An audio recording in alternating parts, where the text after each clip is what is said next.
Okay, everybody, I want you to start thinking about how you can eliminate redundancies from your writing. And what it means to be redundant is that you are trying to use too many details to describe something, and you end up saying the same thing 2 or 3 times in a row in slightly different ways, but it all means the same thing. It also means that you're not being concise in your writing. It means that you're using too many modifiers to try and describe the point that you're trying to make. I have a few sentences that I want you to take a look at that use too many modifiers or make obvious descriptions that aren't necessary, that you can take out. The best thing that you can do in your writing is to be concise. If you can say something in 5 words as opposed to 7, or 7 words as opposed to 10, that's a really good thing that you can do for yourself as an editor. So, take a look at this sentence. I wiped my sweaty hands on my baggy green t-shirt I got from summer camp.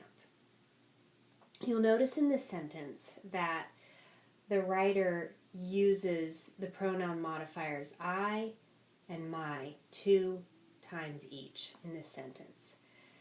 That causes this sentence to be redundant, okay? We already know that the green t-shirt belongs to this person, so you don't need to say the shirt that I got from summer camp, because you've already said that it's my baggy green t-shirt. Okay, so we know that it belongs to the writer. Okay, so there's a couple ways that you could fix redundancies like this. You could take out the second my. You could say, I wiped my sweaty hands on the baggy green t-shirt I got from summer camp, so that you're not redundantly using the word my twice in a row, and you're not redundantly modifying it with first person pronouns again. Even better than that, you can take off the description I got from summer camp. It doesn't matter where the t-shirt came from. That doesn't add anything to the meaning of this sentence. So this writer only needs to say, I wiped my sweaty hands on my baggy green t-shirt, period. That way you don't have this double modification and this dangling description about summer camp that doesn't really matter. Okay, so that's the best thing a writer can do, is to try to take off unnecessary detail. Okay, so watch out for when you're using the word my as a modifier in your sentence, because I'm seeing a lot of people use it back to back like this, and it just gunks up your sentence. Here's another example of that. I opened my drawer next to me to find mascara. Okay, so same thing. My drawer next to me. Well, we are smart enough as readers to know that if this person is opening the drawer, that drawer is next to them. You don't have to say that. That's sort of an obvious detail that's unnecessary. And again, we have that double repetition of my and me. So it's an extra modifier that we don't need to describe the drawer.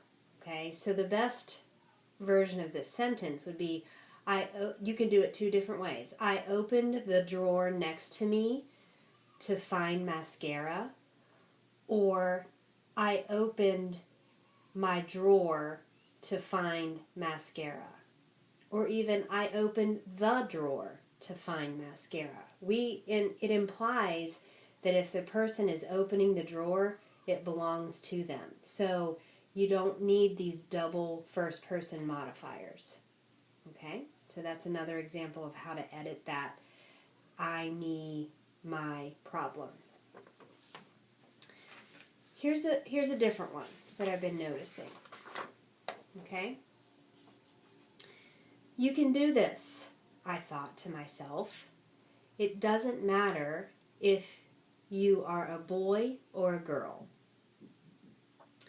So you might notice right away what the redundancy is. All right, and if you had seen this text in the essay, this writer had italicized, you can do this, and it doesn't matter if you are a boy or a girl.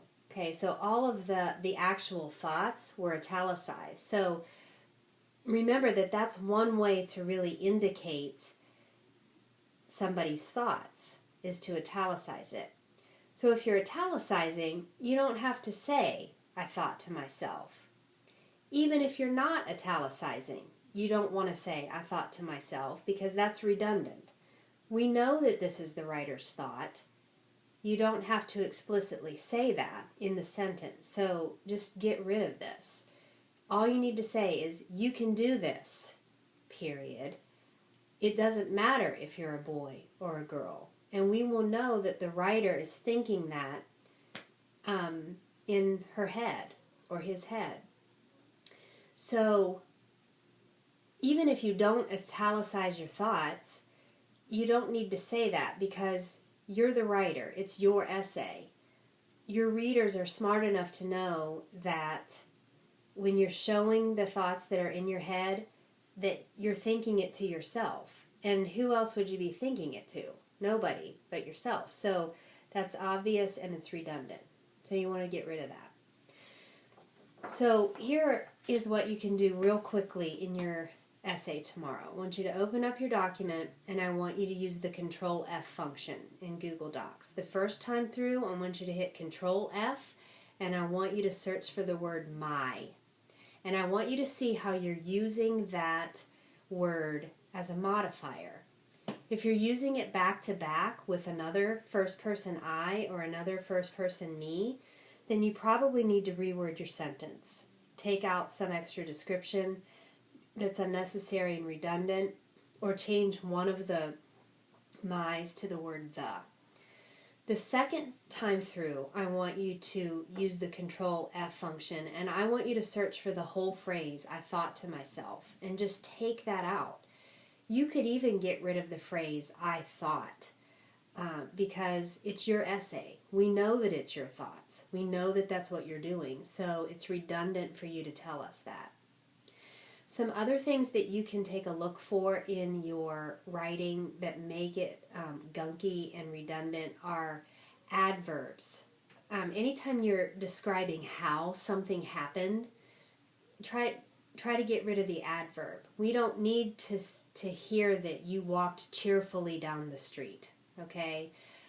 You can show that in a shorter sentence afterwards. You know, I walked down the street while I was whistling zippity-doo-dah. Okay, so give us other details other than a gunky adverb. You can look for extra phrases that start with for, which, or that.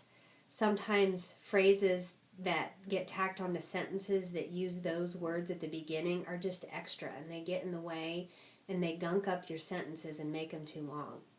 If you're not confident in writing long, windy sentences and structuring them properly with parallel structure, my recommendation is to stick with simple sentences. Be concise. Say things in 5 words instead of 7, okay, or 7 words instead of 10. See what little words you can eliminate and see what whole descriptions you can get rid of because you're just trying to over-describe things to fill up space. Okay? So when you get to class tomorrow, the first thing you should do is jump on a Chromebook and start and do those 2 Control F functions to find those phrases and get rid of them.